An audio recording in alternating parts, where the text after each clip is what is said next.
Hey guys, Comet here. Welcome back to Alchemy Factory. This is episode 9. It's going to be a little bit different. Someone suggested in either episode 6 or 7, I don't remember which one exactly, that I should do a base tour. And I think it might finally be time for that. So I am deliberately not looking at what I've built. I'll start with what I did in the last episode. So these are all of the machines that I blueprinted. They are in my Discord if you're interested in any of these. But I extended the bus that all of the items are carried on over to here. And they go up and over into the new and improved shop. Now, I think you'll really like this. I want it to be a surprise. So here we go. Boom. I think it looks great. So we come inside here. Things are really different. Big open space. I love the vaulted ceiling look. But I've got a cashier over there and a cashier over there. And all of the items I have signs for. And I have everything, hopefully, for the future planned out. There might be a couple items I'm missing, but all of the potions are over here now. I have room for blast potions. I have room for panacea potions. And I think there's one more. I forget what it is. Growth potion, right, yeah. I got a spot for Mercury's. Obviously, I'm already making Jupiter's. And then all of the basic items here. So I've taken the logistics hallway design from episode 4 and kind of gave it a few steroids. So it's the same idea, but it's elevated now.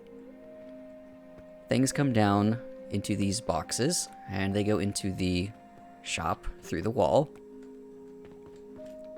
I have these shelves here so that I can work on the bus, and if you look, that is incredibly dense.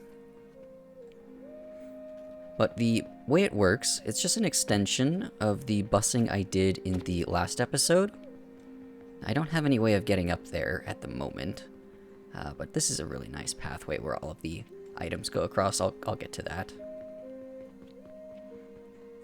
I haven't changed anything over here. This is still just the fertilizer and Jupiter stuff. But this is how you get up to the second floor. So I can go all the way around. I've got a little balcony. This is where the fertilizer actually comes across and goes over to the other location. I plan on having... So, the plot here, the shop plot, will just be where I sell things. The plot over there, where I was blueprinting everything, that will be kind of like a factory thing. And then the plot back over there, where I have the Jupiters, that'll also be a factory thing. So the plan is to make money in the shop and ship it out to the 2 other locations. And then those 2 other locations ship items back to the shop. But everything comes onto this bus here.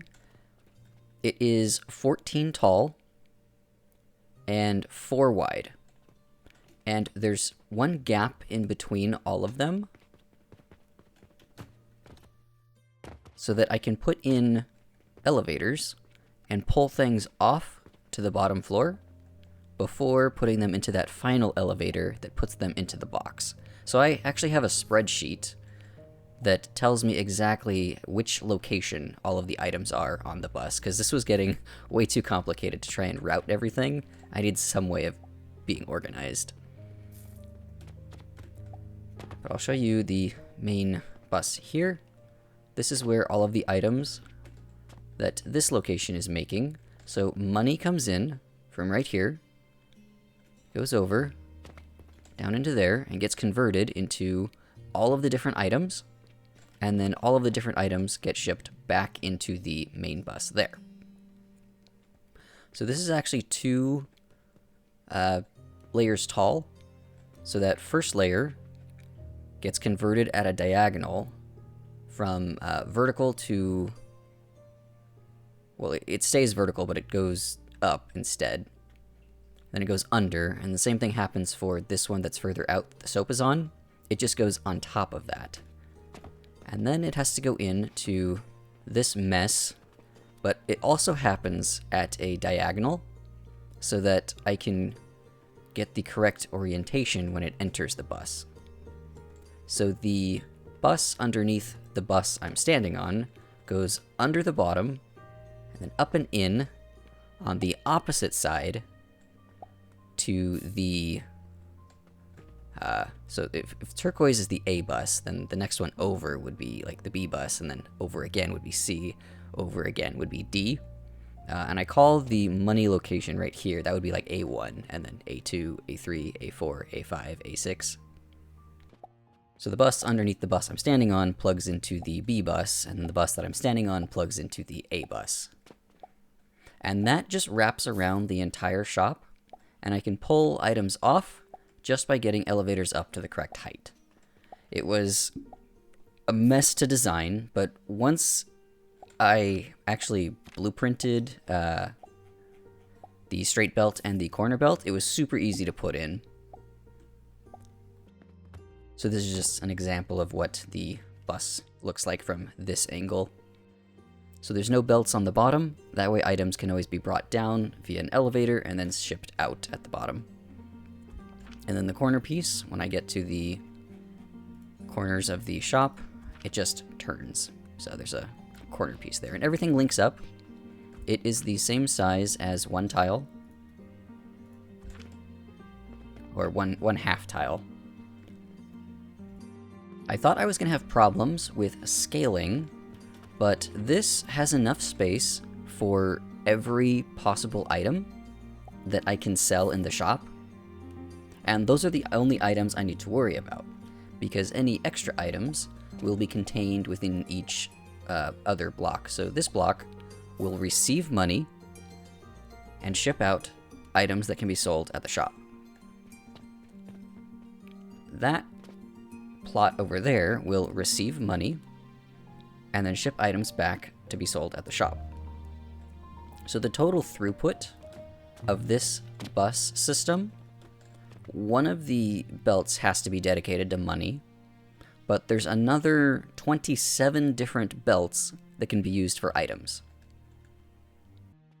So like this floor, I'm really fond of what I built here. It also has a little balcony. It just repeats up on top. So I can just stack these up and up and up, and they're all the same size. They all do the same thing. I haven't gotten to this one yet.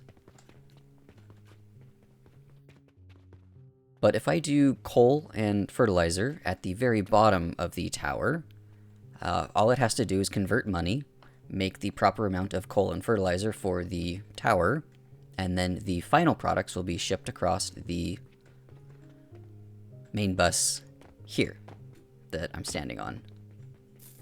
Now, money, that was a little tricky to get in place. That does need to be on the bus, but there's two places where I can get money. From the cashier, that is one location. That goes up and into a dedicated belt on the bus. But there are also purchasing contracts. And then there's also this one down here. This cashier. So all three of those money sources need to be linked up before being distributed to the two towers. This is what was bugging me for a while when I was trying to figure out how to design this. I had a many output to or many sources to many requesters. And so to properly balance that, they have to converge at some point. And the way I solved that, it's going to take me a while to get up there. That's what the top floor of the shop is for. If I come back around to here, this floor, if you remember that giant buffer I had for money, I moved it up to here. So that is the money belt right there. All of the money sources link up to this belt, So, oh, there's a piece of gold right there. But yeah, it just runs all the way around the shop so that it can access all of the different money source locations. Just goes up after it's converted to gold, obviously. It goes up, gets buffered through all of these chests. I hope one day to maybe fill these. Goes across here, and then down into this chest, and this is what limits my money throughput. So if I ever need more in the future, I can change this conversion amount from 1 to 2 all the way up to 50, and then if I need even more than that, I could always just change it to gold eventually. That's easier than adding another money belt. But then that goes down onto its dedicated line, and that is what gets shipped over to this tower on this belt, but it also keeps going right here. There's a junction. It keeps going, and it'll go into that tower there once I build that one up. So money comes into this tower here. It makes its own fuel and sends it to feed the fertilizers and Jupiters and all that stuff. And then the transformation potions get shipped back out onto the bus here to be sold in the shop. So I have the basic concept of how I want to do everything now. I think this is an extremely robust system that allows for great expansion options. I just need to buy that plot, and that plot, and then this tower here will probably be pretty similar to that one over there. Each floor might be dedicated to a single item, but it only needs money as an input. That's the important part. It keeps things really simple on the logistics, and then it just ships out everything it makes. I'm thinking of maybe doing like this tower could be dedicated to relics and potions, and then maybe this tower here could be dedicated to all of the other items. I don't know. I haven't quite decided on how to do that yet, but the entire system is modular, so I can just mix and match and put things wherever I want. That's the beauty of this system. There is one little trick to maintaining perfect throughput using this bus system. If it is a complete loop that goes around the shop, then the incoming material will always be competing with the material that's already made it around the loop. And so it can only ever accept 50% of the incoming bus. And that's also true for the elevator that branches off of the bus to put items into the shop. So the only way to maintain perfect throughput through here is actually to cut the line right before it gets into the input spot. So if you notice right on that there's no belt. The belt starts here. So even though this whole thing was designed as a loop, wherever the input location is, you just need to delete the belt right before the input, and then once the items make it all the way around, they stop right here, and they can't go any further. So the input is never competing with anything else. And so the pull-off elevators are getting the same throughput as the push-on elevators. I hope that makes a little bit of sense. I was having some trouble figuring out why I couldn't get full throughput on some items. And then I realized it's because, right, this is sharing. So if you just cut that belt behind it, it doesn't have anything to share with, so you get full throughput. That's the only caveat with this system. You have to make sure that you cut the belt right before inputting. It's also possible to cut the belt right before, or right after outputting. That's the same effect. but it's easier to see what you're doing on the input side than it is on the output side, so I decided to do it on the input side here.